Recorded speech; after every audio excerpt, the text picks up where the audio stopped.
Hey, this is Pizza Dude Man. After my last two top 10s for Super Smash Bros. Ultimate, I decided to do something a little more spontaneous. My most wanted characters that are unlikely. Now, there are some characters that seem less likely that I would be really interested in that won't appear on this list, but that's because I believe those characters actually stand a chance. When I say unlikely, I mean characters that I never or almost never see get brought up in discussion, or characters that look like they would be so low priority I can't imagine they ever would have been considered. Besides that, I will be following the same rules as my first top 10, so no non-video game originators and no assist characters, even though there are some I'd really want. These are 10 characters that are technically possible, but I don't think really stand a chance. Number 10. The champions from The Legend of Zelda Breath of the Wild. I'm cheating a little bit by having multiple characters in one slot, which is why I put them at the bottom, but we'll get back to that later. I believe all the champions would make great Super Smash Bros. Characters. They have unique fighting styles, special abilities, and are distinctly different than the Zelda characters we already have in Smash. And while there might be some secondary Zelda characters I'd be more interested in, they're already confirmed assists. But what's especially great about the champions is that they are each representative of a different Zelda universe race, so they not only bring themselves to the table, but the abilities of characters throughout the Zelda series. Daruk would already be a fun Smash character because he'd be a new and extreme, heavy, powerful character with a big club weapon, and he has his Daruk's protection ability. But he could also use the Goron Roll and the Goron Pound. Mipha could have her trident and healing abilities, plus the abilities we've seen from other Zoras in Zelda.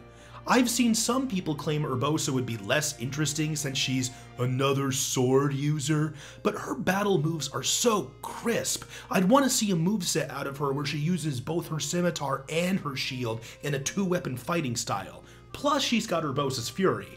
And for as much as I make fun of Rivali, it would be cool to see a truly archery-heavy character, especially one that could double as an air fighter specialist in Smash Bros. Now, just having one of these characters seems unlikely on its own. We've never seen the Zelda series get one-off characters in Smash Bros. Ever. Even so, I wouldn't call it a complete impossibility. Several of the alleged leaks about Smash Ultimate have included singled-out champions, and I've even seen multiple discussions about which champion would make the best newcomer. But that's not what I'm talking about here. I'm talking about adding each of the 4 champions as newcomers to Smash Ultimate. That would be amazing, and I can't possibly imagine would ever be seriously considered. Number 9. Conker. Conker's Bad Fur Day, in my opinion, was a groundbreaking game for Nintendo. Not just because of how much it broke the mold by being such an obscenely M-rated game, but also the sheer amount of visual work and voice work that went into this game, which was especially impressive for the N64 and has helped really cement the game into history and into a cult classic. Conker himself is such a character. I would love to see him in Smash Bros., though he'd probably need a moveset built up of his more slapstick abilities, like the frying pan and the flamethrower, as opposed to his more mature ones. As much as I love this idea, I can't imagine Conker even stands a chance. As it is, I'm so hesitant to even include Banjo-Kazooie on a top 10, because even though the character is possible, I'm very unsure of why Nintendo would want to promote a character that they can neither use nor is being used. And this is even more true for Conker than it is for Banjo. Plus, I've already seen this slapstick-styled moveset proposed for Crash Bandicoot, so... Number 8. Doc Lewis. Anyone who knows me knows that Punch-Out is one of my favorite Nintendo series. Little Mac was my most wanted character for Smash Bros. Of all time, but I'd be totally down for more Punch-Out characters. Doc Lewis, Little Mac's trainer, is the secondary character of the series, and in Smash Bros. He could also represent the larger boxers of Punch-Out.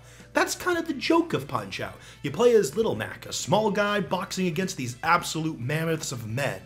How are they even in the same weight class? And in Doc Lewis's Punch-Out, among these mountains is Doc Lewis himself. Given his height, he would use very different punches from Mac and be a much more endurant defensive fighter. Perhaps he could even incorporate some of the punches from the other large boxers of Punch-Out, or use his special healing chocolate ability, go into serious Doc mode for his final smash, and use a star punch system as opposed to Mac's KO punch meter. But I seriously doubt they'll add a new Punch-Out character in the face of so many other series that have yet to see a secondary character. Number 7. Lanky Kong. I think Lanky Kong is one of those characters that everyone secretly wants to be playable more. A new Donkey Kong game with multiple playable Kongs? You know who they should add? Lanky Kong. Wouldn't it be fun to stretch your arms to punch the enemies and grab onto edges? A new fighting game where the entire gimmick is characters who can stretch their arms? You know who they should add? Lanky Kong. Wouldn't it be a cool reference to include an already existing Nintendo character that had this ability? Super Smash Bros. You know who they should add? Lanky Kong. Wouldn't it be great to have a character with a long-range melee fighting style that we see in many fighting games? Plus, he has plenty of other abilities like a grape shooter, inflating into a balloon, handstands that make him really fast, turning into a swordfish, and a trombone that kills everything. Given the competition Lanky has from very highly requested characters like King K. Rool and Dixie Kong, not to mention other DK characters that have been more regularly used, there's no way he'd really be added. But damn if he wasn't my favorite character in Donkey Kong 64. Where is this guy? They need to use him more. Number 6. Hades. Hades is, without a doubt, the best character of Kid Icarus Uprising. His dialogue, personality, and voice work is just a cut above the rest of the already very well done cast. As the game's main villain, he has plenty of attacks and abilities to build a good moveset out of, and I think he could be to Super Smash Bros. What Dormammu is to Marvel vs. Capcom 3. Basically, a playable version of what is one of Nintendo's truly most powerful and evil villains.